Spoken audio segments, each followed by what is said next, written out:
அன்புள்ளம் கொண்ட அமிர்தா ஜோதிடர் நேர்கள் அனைவருக்கும் சந்திப்பது மிக்க மகிழ்ச்சி. நம்ம ஒவ்வொரு வாட்டமும் ஒரு பெரிய புது டாபிக் ஒன்று கொடுத்துட்டா வரும் இல்லையா?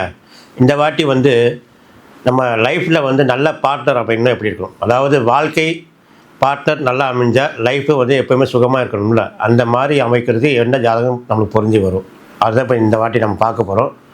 பொதுவாக நம்ம ஏற்கனவே பார்த்துருப்போம். சில பேருக்கு கல்யாணமானதுலேருந்து பிரச்சனையாக ஓடிட்டே இருக்கும். சில பேருக்கு ஒரு வருஷத்தில் டைவர்ஸில் போய் நிற்பாங்க. அந்த மாதிரிலாம் ஓடிட்டே இருக்கும். சில குடும்பத்தில் பாருங்களேன், 25 ஆண்டு காலம் 30 ஆண்டு காலமாக இருந்தாலும் கணவன் மனைவிகளில் ஒரு சண்டையே வராது. கணவனுக்காக மனைவி விட்டு கொடுக்குறதும், மனைவிக்காக கணவன் விட்டு கொடுக்குறதும், இந்த மாதிரி போயிட்டே இருக்கும். இந்த மாதிரி காலகட்டங்கள் எதனால் அமையுது அப்படின்னு பார்த்த போனால் அதுக்கு காரணம் ஜாதகம் தான். ஒன்று ஜாதகம், இன்னொன்று ஜோசியர். ரெண்டுமே காரணம் தான், நாமளும் காரணம் தான். இப்போ சாதாரணமாக நல்ல பொருத்தங்கள் கூட சில ஜோதிடர்கள் அவங்களுக்கு ஏதோ ரூபத்தில் இது வேண்டாம் அப்படின்னு சொல்லிடுறாங்க. அது வர்றவங்க கூட அது சரி அப்படின்னு நம்பிட்டு போயிடுறாங்க. இந்த மாதிரி செவ்வாய் தோஷம் இருக்குது, இந்த ஜாதகம் வேண்டாம், ராகு தோஷம் இருக்குது, இந்த ஜாதகம் வேண்டாம் அப்படின்னு சொல்கிறாங்க. ஆனால் அதில் மெயினான பொருத்தம் சிலது இருக்கும். அதெல்லாம் அமைஞ்சால் ரொம்ப நல்லா இருக்கும். அதாவது வாழ்க்கையில் 10 பொருத்தம் பார்க்க வேண்டியதுதான். 10 பொருத்தமும் எப்படி வரும் அப்படிங்கிறது நம்ம முதல்ல தெரிஞ்சு வச்சுக்கணும்.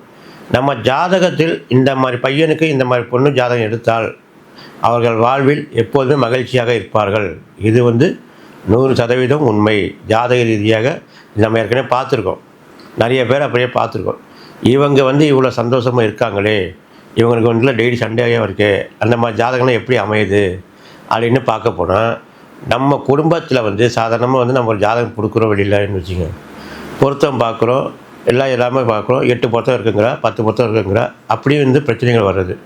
ஆனால் எந்த பிரச்சனையும் இல்லாமல் சந்தோஷமும் போயிட்டே இருக்கே, அதுக்கு என்ன காரணம்னா, ஒரு ஆண் ஜாதகமோ ஒரு பெண் ஜாதகமோ எடுத்துட்டாலும் நம்ம எப்படி முதல்ல பார்ப்போம்னா, பெண் ஜாதகம் வச்சு தான் ஆண் ஜாதகம் பார்ப்போம். அதுலேருந்து கால்குலேஷன் பண்ணி தான் பார்ப்போம். அதுதான் முறை, அப்படி தான் பார்க்கணும். சில இடத்துல ஆண் ஜாதகம் வச்சு தான் கால்குலேஷன் பண்ணுவாங்க, அது பொருந்தாது.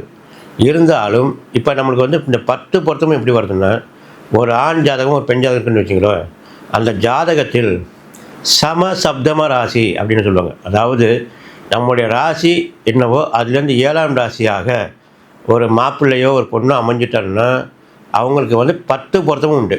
அவளுக்குள்ளே எப்போவுமே பிரிவினைகள் வராது, சண்டைகள் வராது, அவள் எப்போவுமே சந்தோஷமாக இருப்பாள். நான் சொல்கிறது உங்களுக்கு எப்படி புரிய வைக்கிறதுன்னா, இப்போ நீங்கள் காரணம் ஒரு மீன ராசிக்காரங்கன்னு வச்சுங்க, மீன ராசிக்கு மாப்பிள்ளை ஜாதகம் மீன ராசி, அதே மாதிரி பொண்ணுக்கு ஜாதகம் நேராக 7ஆம் இடம்னு சொல்லக்கூடிய கன்னி ராசி ஜாதகம் அமைஞ்சு விட்டால், அது எந்த நட்சத்திரம் கூட இருக்கலாம், மீன ராசிக்கு 7ஆம் இடமான கன்னி ராசி இது பொண்ணு அமைஞ்சிருச்சுன்னா அந்த ஜாதகம் 10 பொருத்தம் உண்டு.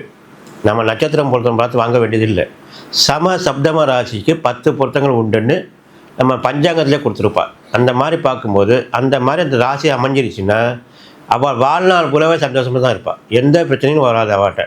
பண ரீதியான பிரச்சனைகள், குடும்ப ரீதியான பிரச்சனைகள், குழந்தைகள் பிரச்சனைகள் எதுவுமே வராது.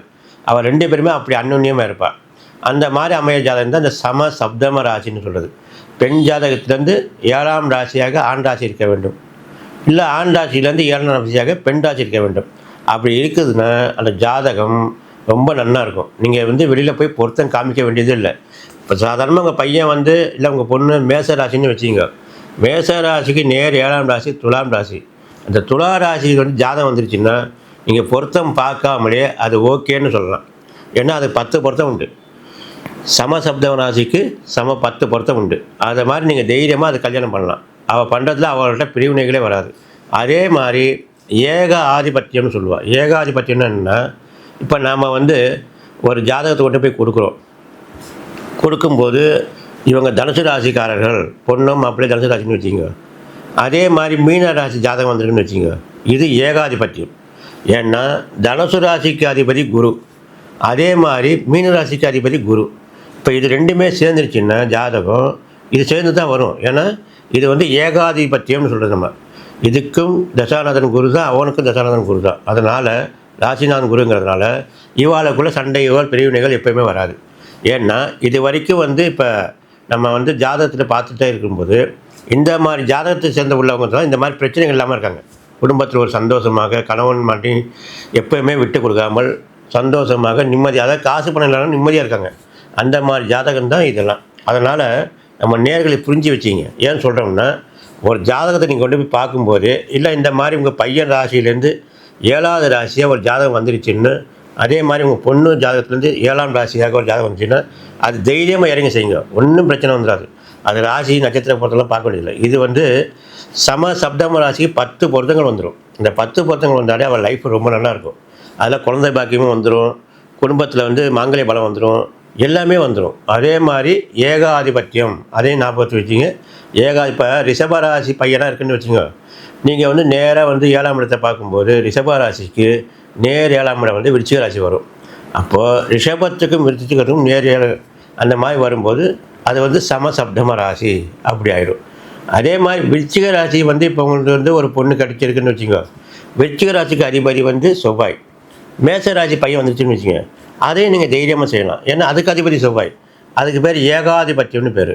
இந்த மாதிரி ஏகாதிபத்தியமோ சமசப்தம ராசியோ நம்ம வாழ்க்கையில் பொருத்தமாக வந்துடுச்சுன்னா நம்ம லைஃபே ரொம்ப நல்லா இருக்கும். திருமண வாழ்க்கை ரொம்ப சந்தோஷமாக இருக்கும். இது வந்து ஜாதகத்தில் உள்ள ரகசியம் இதெல்லாம் பொதுவாக. ஏன்னா இதெல்லாம் பார்க்கணும்.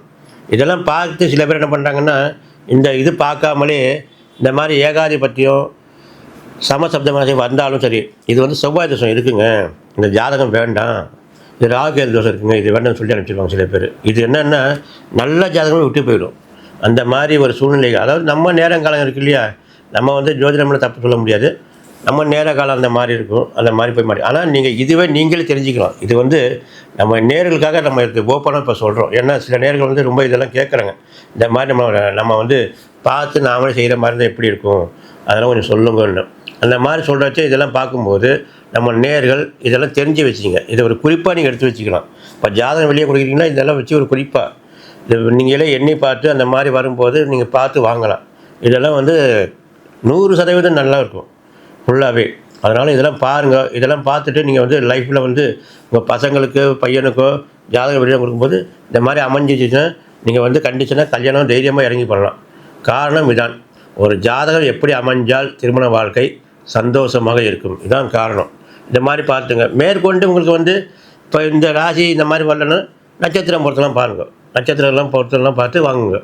மெயினாக இதுதான். இந்த மாதிரி ஒரு அமைப்பு வந்துருச்சுன்னா நம்ம குடும்பத்தில் நம்ம பொண்ணோ பையனோ திருமண வாழ்க்கை நல்ல விதமாக அமையும். இந்த மாதிரி இப்போ உங்களுக்கு வந்து நம்ம பல கருத்துக்கள் வந்து புதுசாக நம்ம வந்து நேர்களாக சொல்லியிருக்கோம். இப்போதைக்கு வந்து இந்த நேர்கள் இது பிடிச்சிருந்தா நம்ம சேனலை லைக் பண்ணுங்கள், ஷேர் பண்ணுங்கள், சப்ஸ்கிரிப்ஷன் பண்ணுங்கள். மீண்டும் உங்கள் ஆதரவுலாம் எங்களுக்கு நல்லா கொடுங்க. இது ஏற்கனவே வந்து நம்ம நேர்கள் வந்து நிறைய ஆதரவு கொடுக்குறாங்க. இந்த வீடியோ பிடிச்சிருந்தால் நீங்கள் லைக் பண்ணி ஷேர் பண்ணுங்கள். மீண்டும் உங்களை சந்திக்கிறோம். நன்றி, வணக்கம்.